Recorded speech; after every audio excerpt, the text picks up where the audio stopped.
तो बच्चों, welcome back to my YouTube channel DPR coaching centre में। कल हम यूक्लिड विभाजन प्रमेय से बताए थे आप लोग को, और ये यूक्लिड विभाजन प्रमेय 2 नंबर का पक्के है और 3 और क्वेश्चन लेकर आए हैं। इसको देखते हैं किस तरह से इसको हल किया जाए। एग्जाम में मेन फोकस किया जाएगा कि हमको एग्जाम में किस तरह से इसको करना है। जैसे पहले क्वेश्चन को हम लोग किस तरह से हल करें। इस तीनों संख्या में आगे वाली संख्या जो है छोटा है और पीछे वाली संख्या बड़ा है। इसमें आगे वाला संख्या बड़ा है, पीछे वाला संख्या छोटा है। इसमें आगे वाला क्वेश्चन संख्या जो है छोटा है और इसमें बड़ा है। छोटा संख्या और बड़ा संख्या आगे पीछे होते रहता है, लेकिन हमेशा ध्यान देना होगा कि हमें छोटे संख्या से भाग देना होगा। और इस छोटे संख्या को हम मान लेंगे कि माना कि बड़े संख्या को मानेंगे a बराबर 1032 और b बराबर छोटे संख्या को 272। अब ये जो बड़ा संख्या है और छोटा संख्या है, इसमें छोटा संख्या से भाग देते हैं और छोटा संख्या को हमेशा भाजक मानेंगे। भाजक बराबर 272 और भाज्य बराबर 1032। 272 से हमें 1032 में भाग देते हैं और ये 3 बार में जाएगा। 3 दूनी 6, 3 7 21 की 1 हासिल 2, 3 दूनी 6 2 8, 12 में से 6 गया 6, 2 में से गया 1, 10 में से 8 गया 2। इस स्टेप के बाद हमको ध्यान देना कि किस तरह से हमको यूक्लिड विभाजन प्रमेय से यहाँ पर लिखेंगे इसको। विभाजन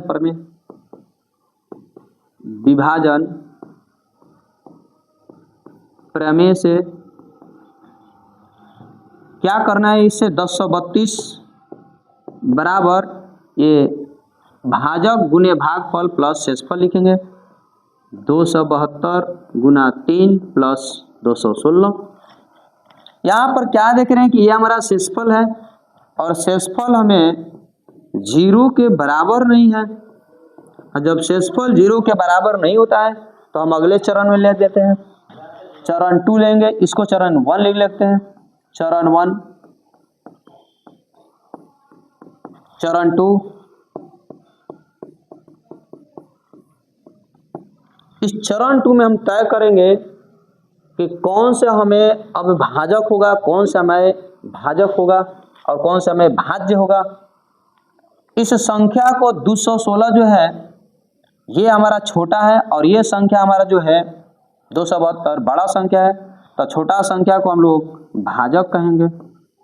भाजक 216 और भाज्य कहलाएगा 272। और इस 216 से भाग देंगे 272 में, एक बार में जाएगा 216 और 12 में से 6 गया 6, 6 में से 1 गया 5। फिर विभाजन प्रमेय से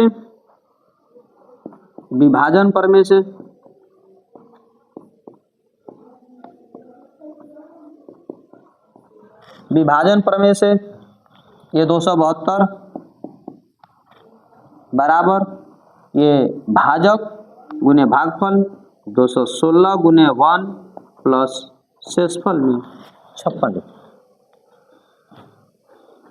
देखते हैं कि यहाँ पर हमारा जो शेषफल है 56 0 के बराबर नहीं है। इस स्टेप को आगे लेते हैं, लिखेंगे शेषफल 0 के बराबर नहीं है। जब तक 0 के बराबर नहीं रहेगा हमें क्या करना है, अगले स्टेप लेना है। और अगले स्टेप चरण 3।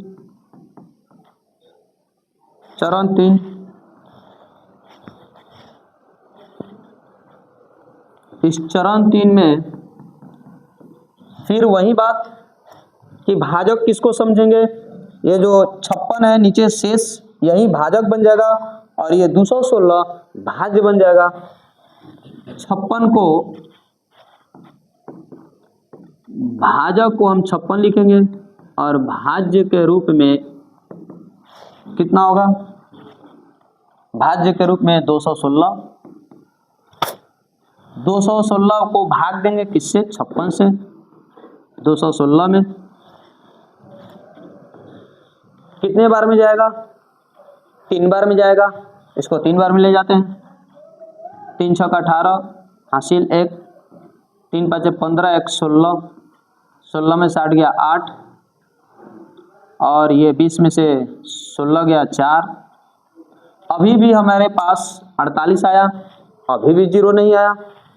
फिर इसको विभाजन प्रमेय से लिखेंगे। विभाजन प्रमेय से, विभाजन प्रमेय से ये 216 संख्या है जिससे भाग दिए थे, ये भाजक गुने भागफल प्लस शेष। फिर यहाँ पर शेषफल हमें 0 नहीं आया, शेषफल बराबर नहीं है 0। और जब तक ये हमारा शेषफल होता है और ये जब तक 0 नहीं आ जाता है तब तक हम लोग आगे चरण बढ़ते रहेंगे। अगले चरण 4 को लेते हैं। इस चरण 4 में ये जो 48 है भाजक लिख देंगे, भाजक बराबर 48, और भाज्य बराबर ये 56 56। इसे भाग देंगे 48 से 56 में, एक बार में 48, 16 में 60 गया 8। फिर वही बात विभाजन प्रमेय से, विभाजन प्रमेय से, इस विभाजन प्रमेय से 56 को लिखेंगे 56, ये भाज्य कहलाएगा, और ये भागफल और भाजक में गुना करेंगे 48 गुने 1 प्लस में शेषफल। फिर हमारा शेषफल ये नहीं आ पाया, शेषफल यहाँ पर लिखेंगे, शेषफल 0, शेषफल बराबर 0 नहीं आया। इस तरह से अगर हम देखें तो पेज तो नहीं है, लेकिन इसको हम लोग छोटा कर लेते हैं ताकि इस क्वेश्चन को कंप्लीट कर सके।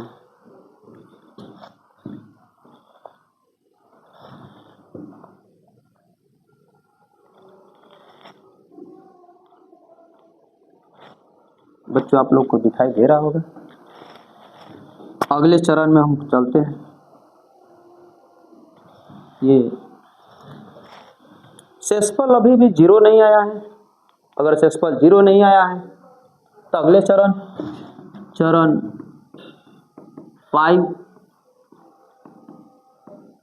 भाजक किसे लिखेंगे? भाजक हमें छोटा वाला भाजक, और ये हमारा भाज्य कहलाएगा 8, और भाज्य क्या कहलाएगा 48। इस 8 से 48 में भाग देंगे, 8 छक्का 48, और हमें आ गया शेष। अब यहाँ पर विभाजन प्रमेय से लिखेंगे, विभाजन प्रमेय से 48 भाज्य, ये भागफल भाजक और भागफल में गुना कर देंगे, और शेषफल 0। यहाँ पर शेषफल हमारा 0 के बराबर आ गया। जब अंत में हमें 0 के बराबर आता है तो हम इसे मशक के रूप में लिखते हैं। अतः कौन सी संख्या? 272 तथा 1032 का मशक कौन सा मशक होगा? जिससे हम भाग देते हैं। ये 8 सबसे जो छोटा है, इसी को मशक के रूप में लिखेंगे। 8 हमारा मशक। इसको देखें कि हम किस तरह से इसको चरण वाइज कंप्लीट किए। बच्चों 2 नंबर का आता है और इतना थोड़ा सा लॉन्ग है। इसको शॉर्ट भी कर सकते हैं, दूसरे तरीके से केवल विभाजन वाला रूल को लिख करके ऐसे कर सकते हैं। तो अगला क्वेश्चन अब करते हैं हम लोग। ये आपका एक क्वेश्चन है जो कि इसमें हमें मस और लस दिया हुआ है। इस मस और लस को पहले भाग में यूक्लिड विभाजन प्रमेय से हम लोग पढ़े हैं कि यूक्लिड विभाजन ने केवल मस को दर्शाया था, लेकिन अभाज्य गुणनखंड विधि से लस और मस दोनों रूप हैं। इस अभाज्य गुणनखंड में हम किस तरह से लसा मसा को करते हैं इसको देखते हैं। जैसे हमारे पास सबसे पहले 9, 12, 27 इसको अभाज्य गुणनखंड के रूप में कर लेते हैं। 9 को सबसे पहले एक छोटी सी संख्या से भाग देंगे और छोटी सी संख्या ये 3 से भाग जाएगा 3 बार में। फिर 12 को कर लेंगे, छोटा संख्या 2 से 6, 2 से 3। फिर 27 को कर लेंगे, 3 से 9, 3 से 3।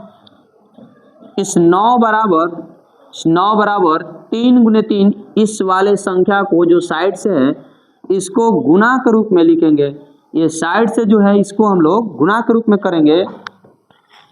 यहाँ पर गुना के रूप में कर लेंगे। 12 बराबर 2 गुने 2 गुने 3 और ये साइड वाले सारे को 27 बराबर 3 गुने 3 गुने 3। इतना करने के बाद हम तीनों में सबको देखेंगे कि जो सब में मिल रहा हो, और सब में मिलेगा कौन, ये 3 मिल रहा है और कोई मिल रहा है जो तीनों में तीनों हिस्सा में हमें मिलता हो। जैसे इसमें 3 है लेकिन इसमें 3 नहीं है। कोई व्यक्ति कहेगा कि सर इसमें 3 तो है लेकिन इसको ले चुके हैं हम लोग, तो इसमें 3 है इसमें 3 है लेकिन इसमें 3 नहीं है। इसीलिए हम लोग इसको कहेंगे मसा बराबर जो सभी में मिलता हो केवल 3 मिलेगा और ये 3 हमारा मसा हो गया। लसा कैसे लेंगे? लसा तो सबसे पहले मसा वाले भाग को ले लेते हैं हम लोग, और लसा लेने के बाद जो संख्या बच जाता है तो उसको लेते हैं। लेकिन इसके में किस प्रकार से करेंगे, हम सबसे पहले इसको तीनों ले लेते हैं, फिर 2 में मिलने वाला संख्या जैसे यहाँ पर है और यहाँ पर है, ये दोनों हिस्सा में हम किसी एक को लेंगे। मतलब कहने का मतलब है कि आप सबसे पहले तीनों भाग में लेंगे और तीनों भाग में लेने के बाद 2 भाग में ले लेते हैं। अब 2 भाग वाले लेंगे तो ये 3 है और ये 3 है तो एक 3 लेंगे हम। फिर इसमें अगर ये हमारा 3 है लेकिन इसमें 3 नहीं है तो क्या करेंगे सर, अब 2 में तो ले लिए, अब इसमें हमारा सिंगल में लेते हैं। सिंगल में जैसे इसमें कोई संख्या नहीं बचा है, इसमें हमारा संख्या कितना है 2 और ये 2, तो गुना 2 और गुना 2। इसमें क्या बच गया 3, 3 के 9, 9 दूनी 18, 18 36, 36 किया 108। सही है। इस तरह से ये हम मसा और लसा का उपयोग करते हैं। अगला क्वेश्चन देखते हैं।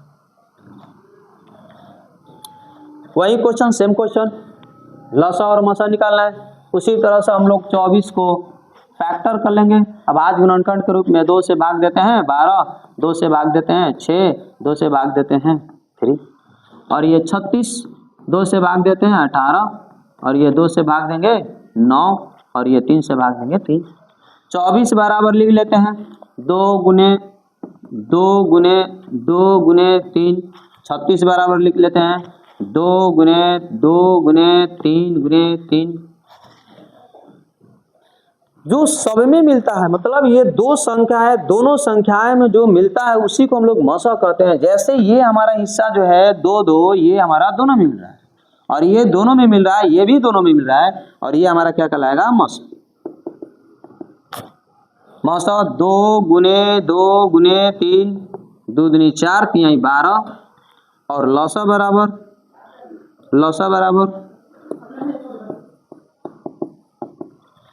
लसा लेने के लिए सबसे पहले हम मसा वाले हिस्सा को ले लेते हैं जो दोनों में मिलता हो। 2 गुने 2 गुने 3, और बच कौन गया, इसमें हमारा बचा हुआ है 2 और इसमें बचा हुआ है हमारा 3। तो यहाँ तक तो बच्चों हमारा 12 आ गया था, और ये 12 से दूनी 24, 24 3 72, ये हमारा क्या होता है लसा। आप लोग एग्जाम में इसको हम लोग ऐसे सर्किल नहीं करेंगे, इसको हम समझाने के लिए किए हैं, आपको ऐसे सर्किल नहीं करना है। सर्किल का मीनिंग आपको समझाने के लिए किया है कि किस तरह से दोनों में मिल रहा है, इसको देखना होगा हमको, लेकिन आपको एग्जाम में ऐसे सर्किल के रूप में नहीं करना होगा। थैंक यू बच्चों।